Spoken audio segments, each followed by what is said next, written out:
tsara marina fa anototosa etsika etsy anolohan'ny fitsarana alosiny zoma ho avy izao ny fikambanana World Cup Madagasikara ho fitakina ny fanasaziana ireo olona rehetra izay voalaza nyity fikambanana ity fa nanao izay napitsoana ny Claudine Razemamonjy tany ivelany izay ny makasika ny raharainy fa nanatateraka fivoriana sy nanao valandresaka tamin'ny mpanao gazety androany ny fikambanany syndicat sy ny mpiasam-panjakana malagasy na ny Sesam nanazava ny fahitana ny zava-misy amin'izao ary mitaky ny analana tsy eo amin'ny toerany lehiben'ny gouvernemanta sy ny ministra sasany miaraka aminy toy jerika indray ary ny fandatetena marakitra izay vaovao izay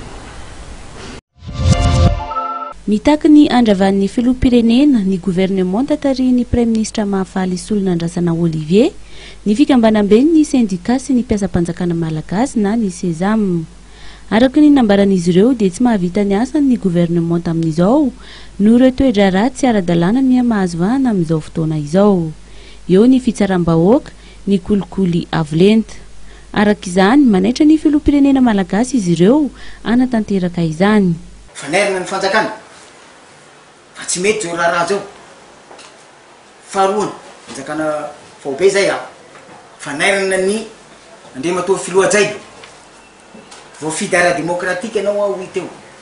raisy ny andraikitrao tsisy manelingelinanao mihitsy mandray andraikitra ary aza mena maso manala ministre tsy mahavita azy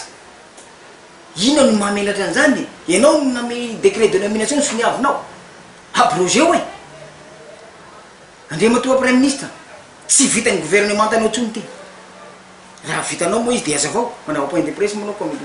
conférence de presse fo hitatsiketa ary nitadiavinay fanatriketo ary zay nitadiavanay audience marary ny mpiasam-panjakana raha nambaran'ny fikambanam-be androany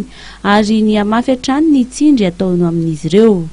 tsy eken'izy ireo ihany koa ny fanerenany tokony anaovana ny virement bancaire ny karaman'ny mpiasam-panjakana eny fa na dia ireo misotro ronono aza dia voakasika izany avokoa eo ihany koa ny tokony hanomezana hatrany ny taratasy fandraisan-karama na ny avis de crédit izay zo ny mpiasa tsirairay no mahazo izany saingy nahato izany amin'izao